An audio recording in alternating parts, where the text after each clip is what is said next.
মধ্য অসমত সাৱধানবাণী খুলি দিছে খান্দং বান্ধৰ গেট। নমস্কাৰ, স্বাগতম। নিউজ 18 অসম নৰ্থ ইষ্টৰ এয়া হৈছে পোনপটীয়া সম্প্ৰচাৰ। ষ্টুডিঅ'ত মই প্ৰাঞ্চল। বানপানীৰ ভয়াৱহ অৱস্থা অসমৰ বিভিন্ন প্ৰান্তত দেখিবলৈ পোৱা গৈছে। এয়া বছৰৰ প্ৰথমটো বান। নেৰানেপেৰা বৰষুণ আৰু তাৰ পাছত অৱস্থা একেবাৰে ভয়ংকৰ। গুৱাহাটী মহানগৰীৰ কথা নকওঁৱেই, গুৱাহাটী মহানগৰীৰ বাদে আন প্ৰান্ততো একেই অৱস্থা। গুৱাহাটী মহানগৰীত বাৰু কৃত্ৰিম বান, অতি কদৰ্যময় অৱস্থা। তাৰ বাহিৰে মধ্য অসমত এবাৰ সাৱধানবাণী দিয়া হৈছে। বিশেষকৈ খান্দং বান্ধৰ গেট খুলি দিয়া হৈছে, 7খনকৈ গেট। লগতে কাৰ্বি লাংপি জলবিদ্যুৎ প্ৰকল্পৰ পৰাও পানী আহিছে আৰু হুৰাহুৰে পানী নামিছে। মুঠতে মধ্য অসমৰ বিভিন্ন প্ৰান্ত, বিশেষকৈ পশ্চিম কাৰ্বি আংলং, হোজাই, নগাঁও, কামপুৰ আদি বিভিন্ন প্ৰান্তত এতিয়া বানপানীয়ে ভয়ংকৰ ৰূপ লোৱাৰ আশংকা প্ৰকাশ কৰা হৈছে। এইখিনি সময় অতি স্পৰ্শকাতৰ আৰু সাৱধান হৈ থকাৰ সময়। আৰু সাধাৰণতে প্ৰশাসনৰ তৰফৰ পৰা সতৰ্কবাণী দিয়া হয়, কিন্তু সাৱধান ৰাইজে নিজেই হ'বলগীয়া হয়। কাৰণ প্ৰয়োজনীয় সহায় সুবিধা কেতিয়াবা প্ৰশাসনে সময়ত দিব নোৱাৰেগৈ। যেনেধৰণে সহায় সুবিধা জনসাধাৰণে বিচাৰে, তাৎক্ষণিকভাৱে ৰিলিফ পোৱাটো বিচাৰে, উদ্ধাৰ কৰাটো বিচাৰে, সেয়া পৰ্যাপ্ত নহয়গৈ। কাৰণ মানৱ সম্পদ চৰকাৰ প্ৰশাসনৰ ওচৰত কম বা বিভিন্ন কাৰণত তেওঁলোকৰ ক্ষিপ্ৰতাও কম হোৱা দেখিবলৈ পোৱা যায়। সেয়েহে কেৱল মাত্ৰ সাৱধানবাণীটো শুনাই দিয়া হয়, কিন্তু সাৱধান আৰু সজাগ আপুনি নিজেও হ'ব লাগিব। কাৰণ আপোনাৰ সজাগতাই, আপোনাৰ সাৱধানতাই বিপদৰ পৰা আপোনাক ৰক্ষা কৰিব পাৰে। আমাৰ হাতত ৰিপৰ্ট আহিছে।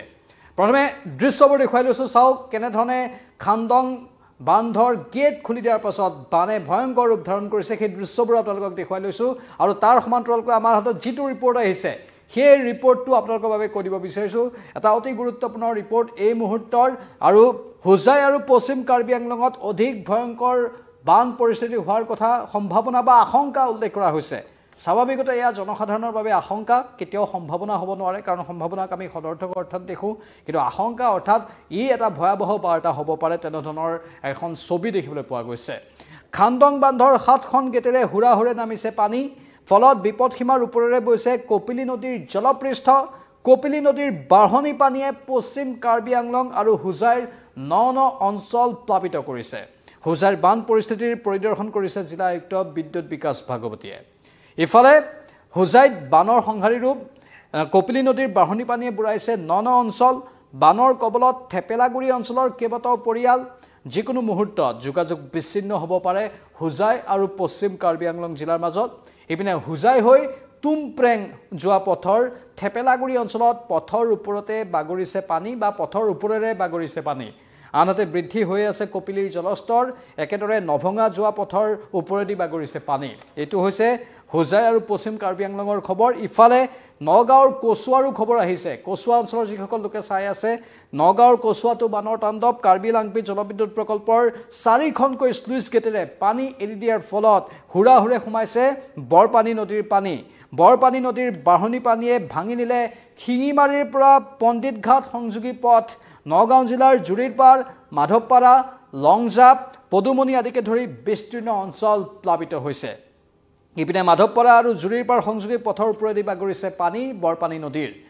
নেৰানেপেৰা বৰষুণৰ বাবে কাৰ্বি লাংপি জলবিদ্যুৎ প্ৰকল্পই 4খনকৈ গেট খুলি দিয়াৰ পিছতে এতিয়া যমুনামুখ কপিলীৰ জলপৃষ্ঠ বৃদ্ধি পাইছে। যমুনামুখ বনপানী নদীৰ ভগ্ন মথাউৰিৰে পানী সোমাই শ গাঁও প্লাবিত কৰাৰ লগতে হাজাৰ হাজাৰ বিঘা কৃষিভূমি বিনষ্ট কৰিছে। বানৰ কবলত পৰিছে ৰহা সমষ্টিৰ কচুৱাৰ, জুৰিৰপাৰ, লংজাপ, পদুমণি, জাৰণি, মাধৱপাৰা, শিঙিমাৰী আদি অঞ্চল। জুৰিৰপাৰ, মাধৱপাৰাৰ কেইবাটাও পথৰ ওপৰেদি পানী বাগৰি যোৱাত ব্যাহত হৈ পৰিছে যাতায়াত ব্যৱস্থা। দাঁতিকাষৰীয়া অঞ্চলৰ লোকৰ ঘৰত হুৰাহুৰে সোমাইছে পানী। আৰু দবকাৰ যমুনা নৈৰ পানীও ফেনে ফুটুকাৰে বৃদ্ধি হোৱাত ৰাইজৰ মাজত আতংকৰ সৃষ্টি হৈছে। এইখিনি হ'ল শেহতীয়া খবৰ, আমি আপোনালোকক দিলোঁ।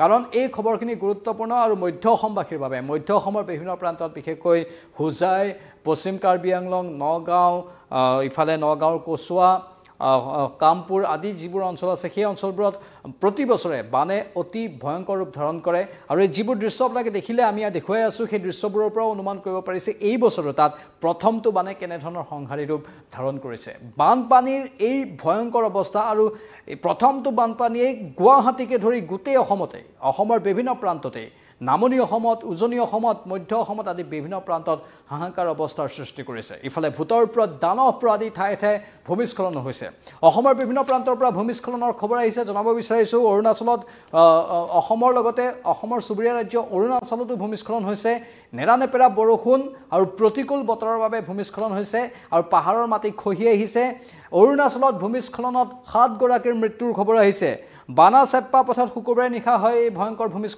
ভূমিস্খলনে পুতি পেলালে এখন মাৰুতি ফ্ৰংছ বাহনখনত থকা দুটা পৰিয়ালৰ 7জন লোকৰ মৃত্যু হৈছে অৰুণাচলত 2 সন্তানসহ এক দম্পতীৰ মৃত্যু ঘটে ভূমিস্খলনত এগৰাকী সন্তান সম্ভৱা মহিলাৰো 2 সন্তানসহ মৃত্যু হয় এখন টাটা সুমো বাহনো ক্ষতিগ্ৰস্ত হয় ভূমিস্খলনৰ ঘটনাটোত দৈৱক্ৰমে সুমোখনত থকা কোনো যাত্ৰী হতাহত হোৱা নাই অভিযানকাৰী দলে পাছত উদ্ধাৰ অভিযান চলাই নেৰানেপেৰা বৰষুণে কিন্তু উদ্ধাৰ অভিযানতো বাধা প্ৰদান কৰে ইফালে নিপকোৱে পানী এৰাৰ ফলত লখিমপুৰত বান ইতিমধ্যে লখিমপুৰৰ বান পৰিস্থিতিৰ দৃশ্য আপোনালোকে নিউজ 18ত দেখি আছে লখিমপুৰত ভয়ংকৰ বান পৰিস্থিতি ৰঙা নদী জলবিদ্যুৎ প্ৰকল্পৰ অতিৰিক্ত পানী এৰিছে নিপকোৱে পুৱতি নিশা প্লাবিত হৈ পৰে পহুমৰাৰ বহু গাঁও পুৱতি নিশা বানত হাহাকাৰ পৰিস্থিতিৰ সৃষ্টি হয় লখিমপুৰত পহুমৰা কিমিন সংযোগী গড়কাপ্তানি পথৰ ওপৰেৰে বয় পানী আৰু লখিমপুৰত বানে ছিঙিলে আমতলৰ মথাউৰি ভাঙি প্লাবিত লখিমপুৰৰ বিস্তীৰ্ণ অঞ্চল এইখিনি হ'ল একেবাৰে হিহতি আৰু গুৰুত্বপূৰ্ণ খবৰ বিশেষকৈ লখিমপুৰৰ খবৰৰ লগতে মধ্য অসমৰ বাবে মধ্য অসমত খান্দং বান্ধৰ পানী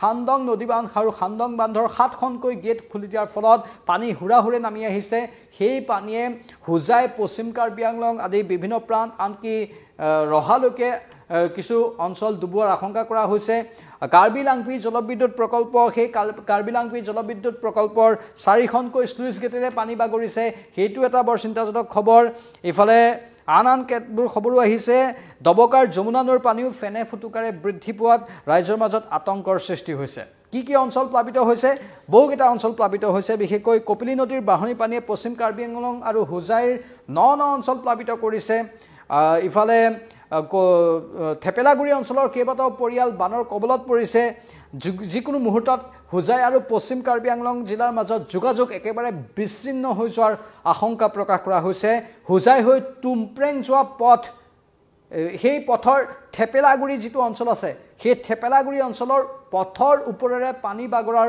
খবৰ আহিছে নগাঁৱৰ কোচৰ খবৰ ইতিমধ্যে আমি জনাইছো তাতো বানৰ তাণ্ডৱ বৰপানী নদীৰ বাঢ়নী পানীয়ে ভাঙি নিলে শিঙিমাৰীৰ পৰা পণ্ডিত ঘাট সংযোগী পথ নগাঁও জিলাৰ জুৰিৰপাৰ মাধৱপাৰা লংজাপ পদুমনি আদিকে ধৰি বিস্তীৰ্ণ অঞ্চল প্লাবিত হৈছে আৰু যমুনামুখ কপিলীৰ জলপৃষ্ঠ বৃদ্ধি পোৱাৰ ফলত এতিয়া যমুনামুখ বনপানী নদীৰ ভগ্ন মথাউৰিৰে পানী সোমাই শ গাঁও প্লাবিত কৰিছে হাজাৰ বিঘা কৃষিভূমি নষ্ট কৰিছে ৰহা সমষ্টিৰ কচুৱাৰ জুৰিৰপাৰ লংজাপ পদুমনি জাৰনী মাধৱপাৰা শিঙিমাৰী আদি অঞ্চলো প্লাবিত হৈছে এই অঞ্চলবোৰত এতিয়া যোগাযোগ বা যাতায়াত একেবাৰে বিচ্ছিন্ন হৈ পৰিছে মানে প্ৰথমটো বানৰ এই ভয়ংকৰ অৱস্থা মধ্য অসমত বিশেষকৈ দেখিবলৈ পোৱা গৈছে আৰু এক চিন্তাজনক খবৰ হিচাপে বিবেচিত হৈছে বৰষুণ যিমানেই বাঢ়ি থাকিব সিমানেই কিন্তু আশংকা বৃদ্ধি পাই গৈ থাকিব বৰষুণৰ পৰিমাণ বাঢ়ি গৈ আছে যেহেতু বংগোপসাগৰত সৃষ্টি হোৱা নিম্নচাপৰ ফলত অসম সহ উত্তৰ পূৰ্বাঞ্চলত বৰষুণ হৈছে সেই বৰষুণে কিমান ব্যাপক ৰূপত প্ৰভাৱ পেলাইছে দেখিছে বৰষুণ কমাৰ নাম লোৱা নাই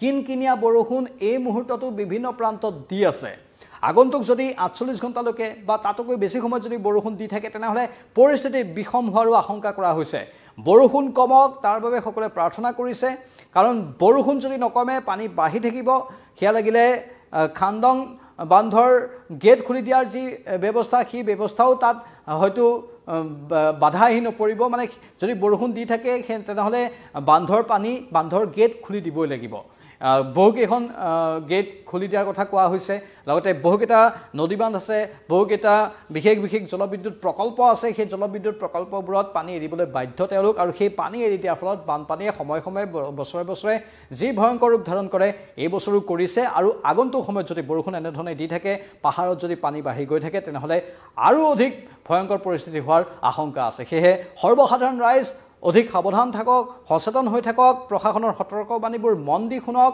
আৰু লগতে বিশ্বাসযোগ্য যিবোৰ সংবাদ প্ৰতিষ্ঠান আছে সেই সংবাদ প্ৰতিষ্ঠানৰ বাতৰিবোৰো আপোনালোকে গুৰুত্ব সহকাৰে গ্ৰহণ কৰক এই মুহূৰ্তৰ এইখিনি তথ্য আমি আপোনালোকক জনালো পৰৱৰ্তী সময়ত অধিক তথ্য সম্প্ৰচাৰ কৰি থাকিম বিদায় লৈছো